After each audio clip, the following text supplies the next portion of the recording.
Dalam 7 menit ke depan, saya akan menyampaikan materi dengan judul berlatih setiap hari, mengajak keluarga kita untuk menyeberangi jembatan agar kita semua selamat dan bahagia di akhirat nanti. Judul ini saya pilih setelah saya membaca surat Maryam ayat 71. Wa in minkum illa wariduha kana ala rabbika hatman maqdiyah. Tidak ada di antara kamu, kata Allah, semuanya tidak terkecuali pasti akan melewati jembatan di atas neraka. Seluruh nabi akan melewati, termasuk nabi kita Nabi Muhammad SAW. Karena ala rabbika hatman maqdiyah, itu adalah keputusan yang sudah ditentukan oleh Allah Subhanahu wa taala. Hadirin sekalian, jembatan di atas neraka menuju surga itu pasti akan kita lewati semuanya. Diterangkan dalam hadis Nabi Muhammad, jembatan itu licin. Jembatan itu tidak hanya licin tapi bergoyang-goyang. Bagaimana menyeberangi jembatan yang licin dan bergoyang-goyang itu bisa kita lewati dengan selamat? Kalau iman kita masih bergoyang-goyang, kalau ibadah kita masih kurang, sholat kita masih kurang, sedekah kita masih kurang, zikir kita masih kurang. Dulu ketika Ali bin Abi Thalib ditunjuk sebagai kepala negara, beliau mengatakan, jangan menunjuk saya sebagai kepala negara, sebab saya takut nanti saya gagal menyeberangi jembatan. Sebab siapapun yang melewati jembatan itu dan dulu pernah memimpin level apa saja dan tidak beres di dalam kepemimpinannya, maka jembatan itu akan digoyang lebih keras. Sudah licin digoyang lebih keras, dan kemudian dia terjatuh ke dalam neraka itu dan tidak mungkin bisa melanjutkan ke surga. Jamaah sekalian, tahun ini adalah tahun politik. Silakan berkompetisi untuk bisa menjadi wakil rakyat, silakan. Sebab kita butuh wakil-wakil rakyat yang soleh, yang santri. Kita butuh wakil-wakil rakyat yang amanah, yang jujur. Silakan berkompetisi untuk menjadi kepala daerah, silakan. Sebab kita butuh pemimpin yang mengerti agama. Tapi hati-hati, siapapun yang menjadi pemimpin lalu tidak sungguh-sungguh, tidak berpikir bagaimana mensejahterakan orang banyak, tapi yang dipikir itu untuk mensejahterakan dirinya sendiri dan keluarganya, maka awas, kata Sayyidina Ali, ketika melewati jembatan itu akan digoyang sekeras-kerasnya dan akan sulit bisa selamat sampai di surga. Nabi mengatakan, besok yang akan melewati jembatan itu yang pertama kali adalah aku. Ketika Rasulullah menyeberangi jembatan itu, apa yang diucapkan oleh Nabi? Nabi berkata, Allahumma salim salim, Allahumma salim salim, ya Allah selamatkan aku, ya Allah selamatkan umatku. Coba kita bayangkan jemaah sekalian, Nabi kita ini waktu sakaratul maut ingin bagaimana umatnya ini selamat sampai menyeberangi jembatan Shiratal Mustaqim. Nabi selalu ingat yang dipimpinnya, Nabi selalu ingat yang dipimpinnya. Hadirin sekalian yang sangat saya muliakan, ada sholawat burdah yang sebagian di antara mereka, di antara kita hafal. Bunyinya, ilam yakun fi ma'adi akhidam bi'adi. Wahai Nabi Muhammad, pada saat menyeberangi jembatan itu, jika engkau tidak menuntun tanganku melewati jembatan itu, pastilah aku akan jatuh ke dalam neraka. Di hari yang mustajab doa ini kita berdoa, siapapun di antara para hadirin yang sering membaca sholawat, insya Allah dituntun oleh Nabi. Kita berdoa, kita semua yang beribadah, yang banyak bersedekah demi mentaati perintah Nabi, semoga besok tidak jatuh ke dalam neraka ketika melewati itu. Sebagaimana Allah dan Nabi Muhammad membantu kita, Nabi Muhammad menggandeng tangan kita melewati jembatan itu.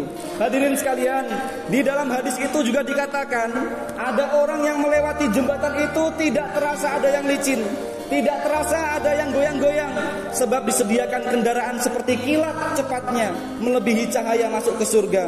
Ada yang seperti naik kuda, ada yang berlari, ada yang berjalan, dan ada pula yang merangkak melewati jembatan itu. Kita berdoa sekali lagi, semoga seluruh jamaah Masjid Agung dan seluruh keluarganya besok dengan pertolongan Rasulullah menyeberangi jembatan itu seperti kilat, karena Rasulullah berdoa, Allahumma salim, Allahumma salim. Wudhunya bapak-bapak itu akan memberikan cahaya.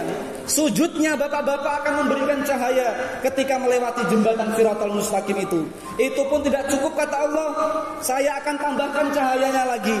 Diterangkan di dalam surat Al-Hadid ayat 12, orang-orang mukmin itu dia akan mengeluarkan cahaya, dan cahaya itu akan menyinari di depan dan di kiri kanan mereka. Para jemaah sekalian, Hatim Al-Ansor, beliau ulama besar. Beliau mengatakan karena Shiratal Mustaqim itu begitu mengerikan, maka setiap kamu sholat, bayangkanlah bahwa kakimu itu sedang melewati jembatan itu. Setiap kamu sholat, bayangkan bahwa kakimu sedang di atas jembatan itu. Maka sholatlah yang sungguh-sungguh, mintalah kepada Allah supaya dengan doa kita setiap rakaat kita berdiri di atas jembatan itu, kita dimudahkan Allah untuk melewati jembatan menuju surga itu.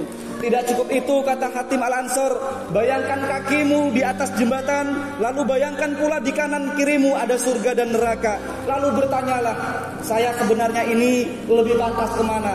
Ke surga atau ke neraka?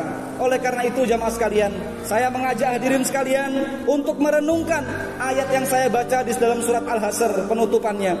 La yastawi ashabun nar wa ashabul jannah humul faizun.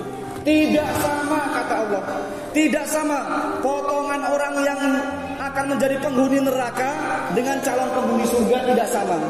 Cara berkatanya tidak sama, cara bertindaknya tidak sama, cara hidupnya tidak sama, cara memimpin istri tidak sama, cara membimbing anak tidak sama, cara bekerja tidak sama, cara berpolitik tidak sama. Kelihatan orang-orang penghuni surga, penghuni neraka itu kelihatan. Dari tindak tanduknya semua kelihatan. Oleh karena itu hadirin sekalian, di akhir khutbah ini mari sama-sama kita berharap mudah-mudahan Ramadan ini adalah Ramadan malam harinya kita berpuluh-puluh kali sholat tarawih, sholat witir, sholat sunnah. Siang harinya kita zikir, siang harinya kita berpuasa, itu pun masih sholat. Maka kita berdoa semoga sholat kita selama Ramadan ini menjadi sholat yang lebih sempurna dan lebih memantaskan kita sebagai calon penghuni surga. Amin ya rabbal alamin. Aqulu qouli hadza wa astaghfirullah innahu huwal ghafurur rahim. Walhamdulillahi rabbil alamin.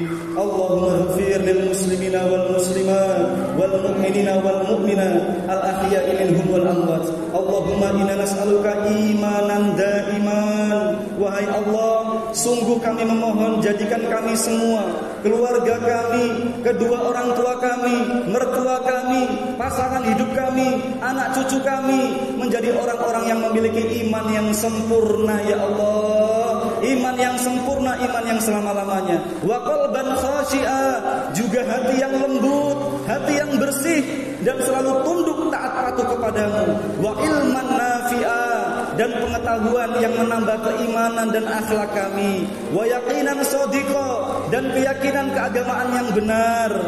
Wa amalan solihah, dan kekuatan untuk menjalankan perbuatan yang baik. Allahumma taqabbal minna salatana wa siyamana wa qiyamana. Wahai Allah, terimalah salat kami, puasa kami dan salat malam kami. Wa takhashu'ana wa tadarru'ana wa ta'abuddana. Terimalah pula ikhtiar kekhusyuan, ketundukan dan penyembahan kami ini ya Allah. Wa tamim taqsirana ya Allah ya arhamar rahimin. Wahai Allah, Tuhan yang paling pengasih dari semua pengasih, lengkapilah kurang sempurnanya ibadah kami dan terimalah semua ibadah kami dengan segala kemurahan-Mu. Rabbana atina fid dunya hasanah wa fil akhirati hasanah wa qina azabannar walhamdulillahi rabbil